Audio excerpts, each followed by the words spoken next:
This is one of my favorite places in Maine. It's Bailey Island, Maine, and I go there for as long as I can in the summer and sit there. And my perfect day on Bailey Island, Maine is wake up in the morning and sit and drink coffee on the east-facing porch, go for a walk, do a little yoga, play guitar, then move to the south-facing porch, have a similar kind of thing after lunch, and then by the evening I've moved to the west-facing porch, and then I've never left the property and I do it all the next day. The question that I have is like, where do I fit in this world? I've been given this incredible gift of being able to wake up in the morning and pursue what I'm passionate about, which is, I know, very privileged and very lucky.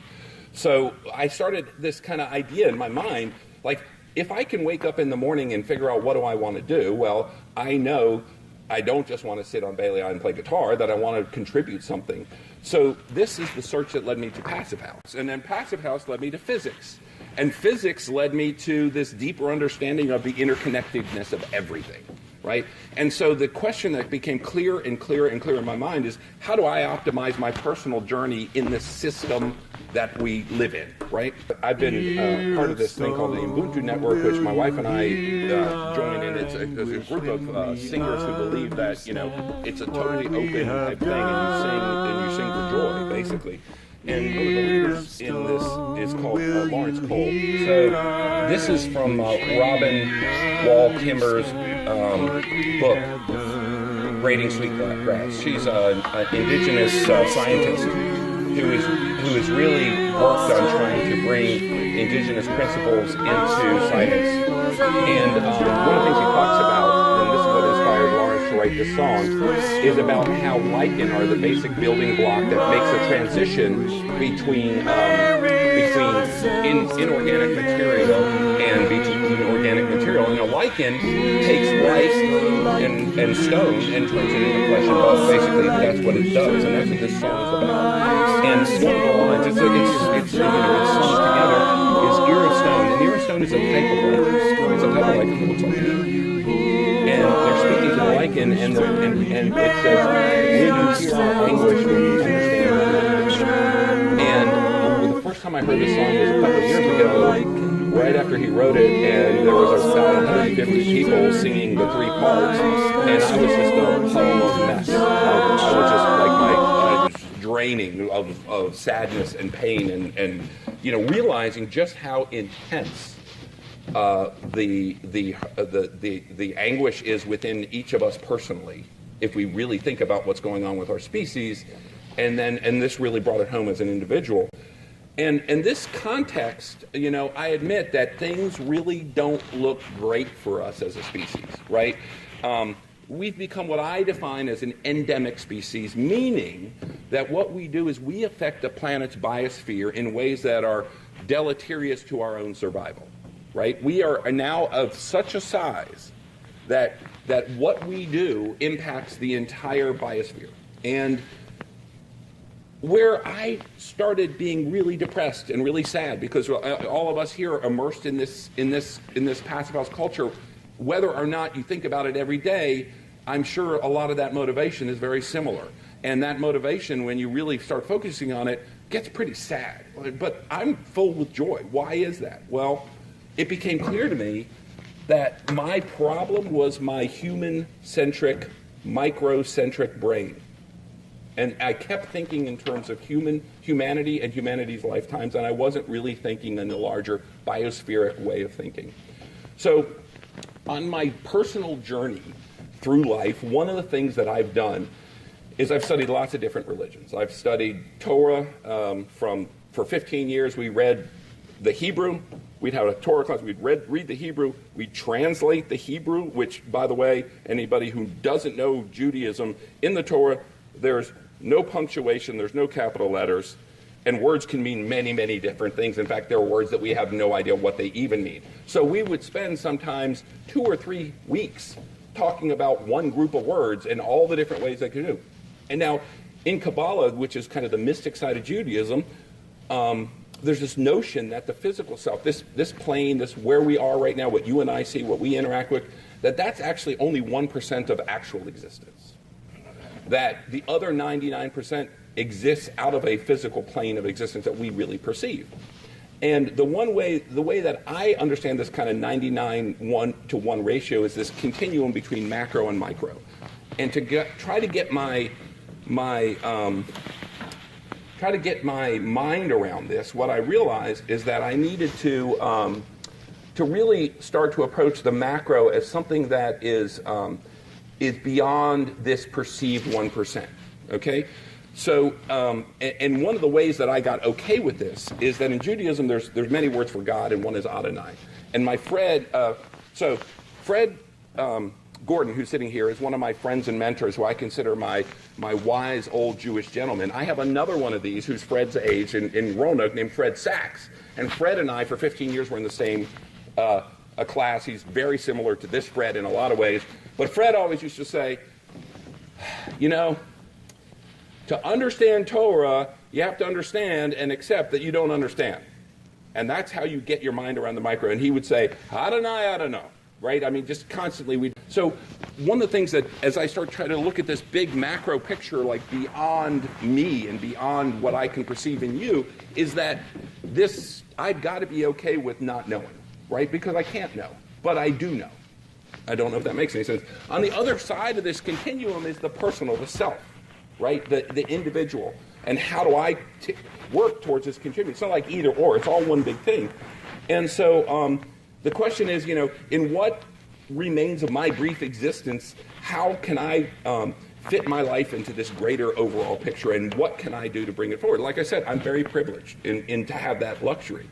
So that one of the other things, I'm filling in a lot of pieces because I'm going somewhere. So just please bear with me. One of the other ways that I perceive the world is I think of time kind of as a Tesla coil, you know, where you touch it and the static comes out. And if you look at the present, right, it's kind of like a Tesla coil. If you look at history, it's kind of a Tesla coil with tubes. And if you look at the present, it's just kind of a cross-section of the tube. All these different pieces of energy coming are just randomly going along, and I want to know what's happening today. I cut a section, I can look at that section and see all those little points of light, and I know exactly what's happening today. I can look in the rear and see where those points of energy have come through, and I can say, oh, well, that's history, right? And I can look forward, and I can't say what's going to happen in the future. None of us can. But I can certainly infer and predict from generalized paths and trajectories in past history where things might go, right? And of course, there's always crazy things you don't know, like asteroids, comets, flying dinosaurs, things that none of us know. But that's an unknown unknown, so it's worthless even contemplating it. You only want to contemplate the stuff that you really might want to look at.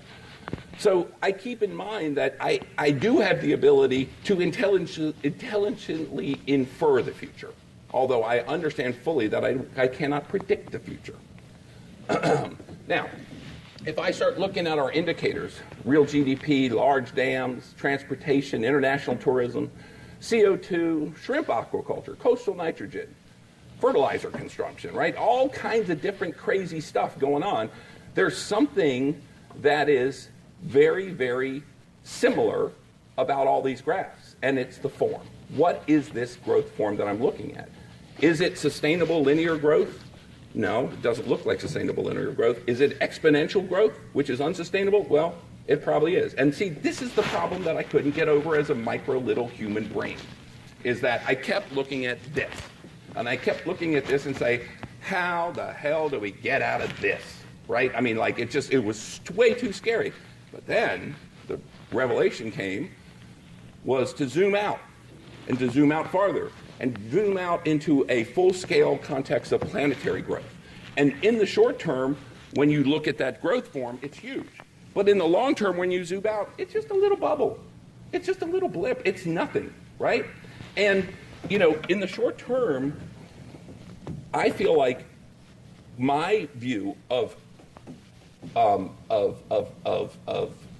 objectively saying where is our species most likely going, not predicting the future, but just saying inferring from past action to future action, it feels to me like we're probably on the road to depopulation.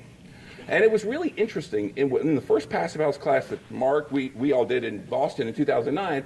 You probably remember this, I don't know. But we were sitting we went out, Mike was there, Italian dinner, and we had a question at the table. How many human beings will be alive in the year 2100? And see if we can come with consensus. And the consensus was 500 million. right? So you had 25 really geeky energy nerds all in 2009, their minds had been twisted and blown away. Probably not yours, Mark, but definitely mine. And we're sitting there at dinner, and all these weird energy geeks that think about this stuff come to consensus that there'd be 500 million. That's a pretty significant depopulation. You might say that's a kind of a negative way of thinking, but at the same time, guess what? We're all there sitting in class for 3 weeks trying to learn this stuff, so obviously we're not throwing up our hands and giving up, right? And if our species can look at this big kind of probable depopulation, in theory, we should be able to fix this. It's really simple. We've done this for many, many, many centuries. We've had laws that say you don't shit in your water, right? I mean, we know this. This is not magic. This is not anything that we don't know. So at some point, we kind of we don't have to, but we may come to the conscious realization as a species that we've become intertwined with the Earth in this planetary scale, right? And if we then say and take the next step intellectually and say that we want to be a species that survives on this planet long term as an endemic species that interacts with the biosphere of the planet so that our actions affect the entire planetary system, then we need to recognize that the endemic nature of the system makes us need to align it, right? So we need to work with Earth systems. These are pretty big concepts, pretty easy to understand. My wife, when I showed her this presentation, said, duh, aren't you going to be speaking to it? Well, yes, of course, but I'm just saying it. Maybe it'll resonate with some of you. So what are the changes that happen? I don't know, right? How do we make these changes? I don't know, right? What are the broad strokes of the system that will be generated? I don't know. Well, that's really frustrating saying you don't know, right? So I set about the task of, can I infer beyond I don't know? Can I infer the future beyond this exponential increase that we're living now, and whether that increase crashes or whether it goes down gently or whether it goes down a little bit. I mean, there's lots of forms that it could do in the future, but I want to think beyond, and I don't want to limit myself just by saying, well, I can't know the future. So I want to challenge myself intellectually. So what does this model look like? Like, what is this? Where does this model future look like, right? Well, what I come back to is insects. Really simply, I make these inferences based on human existence and my observation of insects, and not how we exist today in today's society and how we exist in today's thinking, but how we may evolve in the future as an endemic species that has the recognition that we are an endemic species. So like humans, insects are really individually weak. But as a group, they're really powerful. They're powerful enough to shape their environment and nurture their species. And I'm sure that if insects were to be removed from our global system equation, it would have an effect, right? There'd be a balance that would be unstruck and then have to be restruck. But the thing that I have ultimate confidence in is that the system would rebalance because it always does. And the thing that you got to realize is we are no different, right? If we're not there, we're not there, right? If we're not there, it's not going to hurt the Earth at all, right? The Earth's not complaining about us being here, right? The Earth's just cruising on. So when an insect makes a choice, they follow a pheromone, right? They don't choose the way that humans choose, right? The bee spends its first 2 days alive cleaning cells, keeping the brood warm. The next 3 days, it's feeding the older larvae. The next 5 days are producing wax, building comb, transporting food within the hive. They then spend 3 days guarding the hive entrance. The rest of their short 35-day life, it's spent visiting flowers, pollinating, collecting pollen, nectar, propolis, and water. That's what a bee does. The ant picks up a piece of leaf, carries it back to the ant nest, not because it's a choice in the way that we conceptualize a choice. They do it because there is no question, and that is the choice. The pheromone directs where they're going. So I am convinced that the largest natural limitation to our species is this duality that we have created, or that we maybe have innately, that there's this self-limiting and selfish inward nature of our species. And there's also an expansive and selfless outward nature of our species. And this I-we type of interaction is what kind of prevents us from moving forward in this more kind of integrated way where we can actually affect and successfully work as an endemic species. So I hope you guys are following me, and this just doesn't sound like craziness, but I'm going to now do one of my favorite quotes. In fact, I got this quote. So this was 2 winters ago. I was at Fred's place, and I was spent the night there, and my wife and I had driven up, and we were parked in front of the trash cans. I didn't realize I had parked in front, and it was snowy, and I come out, and somebody had put something on. It's like, don't park in front of the trash cans, asshole. That was on the card, right? That got me. But here's the thing. I turned the card over, and this quote was on the card. And I've been carrying this quote. It's pinned up at my desk at home for 2 years, stains and all. And it was Alexander Solzhenitsyn from the Gulag Archipelago. He said, if it were only so simple, if only there were evil people somewhere insidiously committing evil deeds, and it were necessary only to separate them from the rest of us and destroy them. But the line dividing good and evil cuts through the heart of every human being. And who's willing to destroy a piece of its own heart? Right? Really powerful quote. Because it brings it down to our individual responsibility in every action that we take and every thought we do and every interaction we have. And it's like way more easy to think they are bad and I am good than I am both bad and good. So in short, what we need to do is we need to evolve our hearts. That's the evolutionary. We have these incredible minds, but we have these hearts that are not able to really keep up with our potential technical prowess. Pope Francis said of the refugee crisis in Europe that until we truly learn to feel and love refugees as our sisters and our brothers, we will never move forward as a species. I never would have thought I would be quoting a pope as an old Jewish guy. The Maori in New Zealand have a word called iwi, and iwi means the people. It's both I and we. I am iwi, you are iwi, and we are iwi. This I-we non-differentiation is really, I think, an important piece of what will be happening as we go forward. And it's my belief that in the unification of I and we will be what actually significantly will reduce our burden on this planet.